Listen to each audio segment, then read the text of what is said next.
We have launched a miniature unit working specifically on things that get destroyed.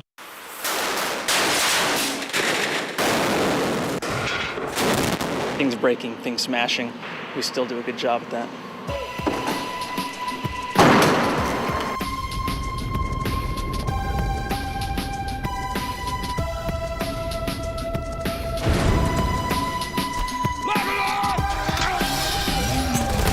When you are a good filmmaker, you know how to use CGI. It is an incredible tool.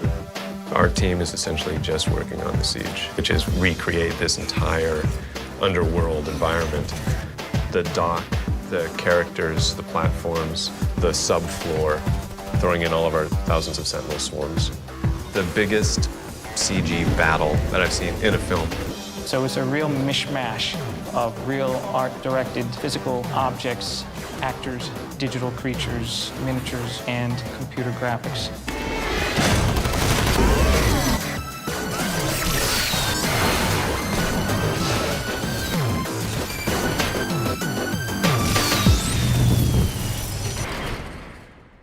You don't think you're coming back? I knew it the moment you said you had to leave. I could see it in your face. Just like you knew the moment you looked at me that I was coming with you. Here we go.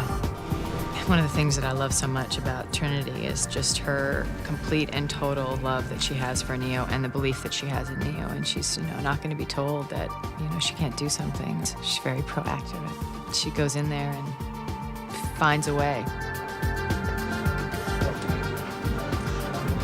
That's all you said to go?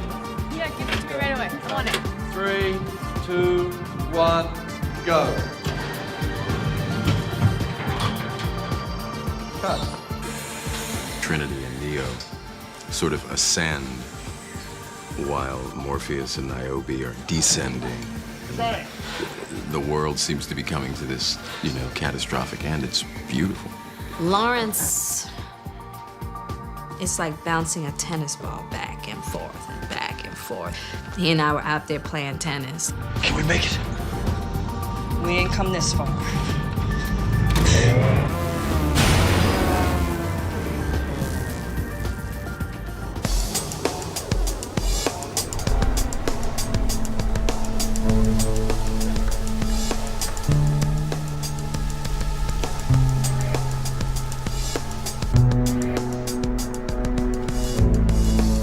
Smiths are meant to be all the same, and yet do you dissipate the energy of Smith for a viewing audience if there isn't one central Smith? Does the viewer really want there to be one central, extremely bad Smith that they can kind of focus on?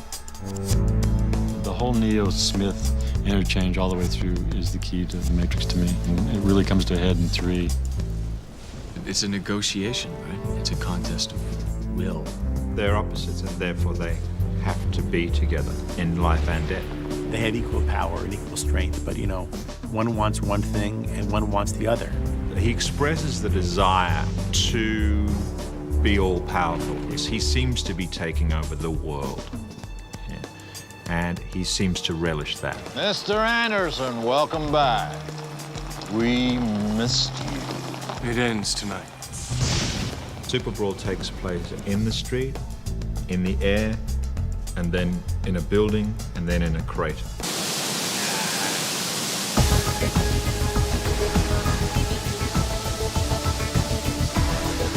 The rain was unbelievable. They couldn't get much done.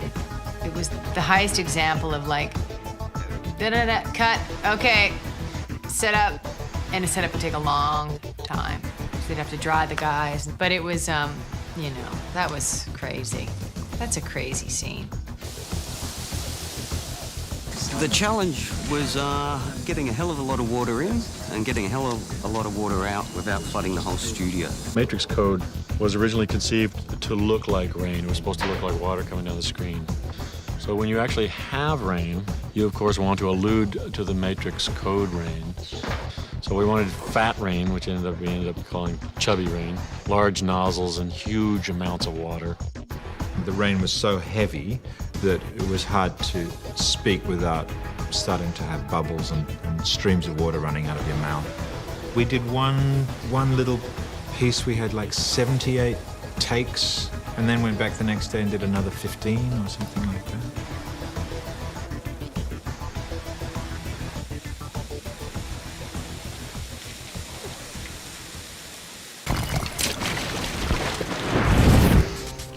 Fight gets taken skyward, and there is feats of flying and fighting, and ways of battling in the sky. The whole scene is a serious amount of blending between computer graphics and photography. They wanted to see flight in a way that we would assume would be the characters would have weight and they would move and they would feel like they were flying. We had to devise some practical methods which were rig-based, and then, of course, applying virtual humans anywhere that we could to do some of the more complex camera coverage. The virtual human process is a combination of the motion capture and universal capture. The beginning of the story starts with going up in the zero-G plane and studying what it looks like to be doing martial arts in zero gravity. They use those zero-gravity plane devices to train astronauts. They go up to a certain height and they do a quick drop, which kind of suspends the participants in a weightless situation. Gata and the guys wanted to get a sense of what weightlessness was like. It's a really excellent reference we actually used as a template for how the shots would look. And there's a lot of bits and pieces that are achieved by motion capture. It's kind of like the strings of a puppet. The cameras can't actually see the actors, but we record those motions, and then we can attach those motions to a different character. And you kick, Hugo! You just have to find some joy in it. Universal capture, which is kind of like emotion capture, where they do tremendous, very, very high definition photography of a face, and then the computer actually records how they are, so they can actually take one person's face and put it onto another person's face. You deliver a hit, you're running in, you're pissed at him because you're going to just take him out. Come on. It's like your whole performance is being taken apart, and the way in which you do things is being put under the microscope. Every little movement, every little sound, every little part of your body is being scrutinized and filmed and I don't mind this sort of thing, but flipping around, don't like that.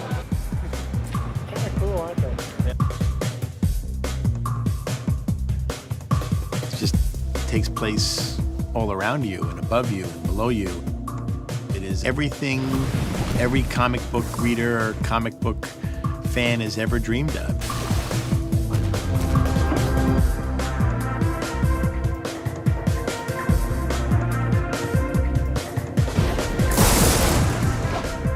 Folks, the gate's good.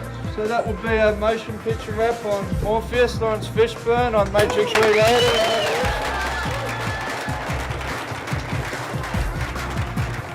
We are forever connected to each other, and we are forever identified by these characters.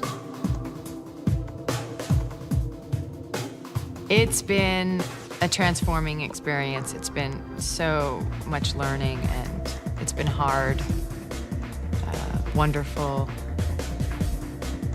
Being on this project has helped me grow in so many different ways. It's been hard, but that's what makes it really good, you know? Rolling up the sleeves and trying to realize this dream. You know, that's kind of been one of my mantras through the days. It's just, you know, may we realize this dream. It's wonderful to be so committed to something that you believe in. There just aren't many projects like The Matrix. This is the only movie I would have sacrificed 2 years of my life for. This is the only one.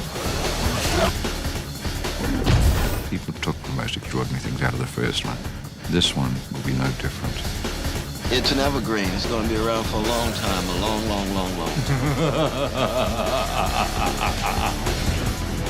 Hopefully we'll have fun, things to think about, things to talk about, and we'll create some moments about being excited, going to the movies. Everything that has a beginning crashing in.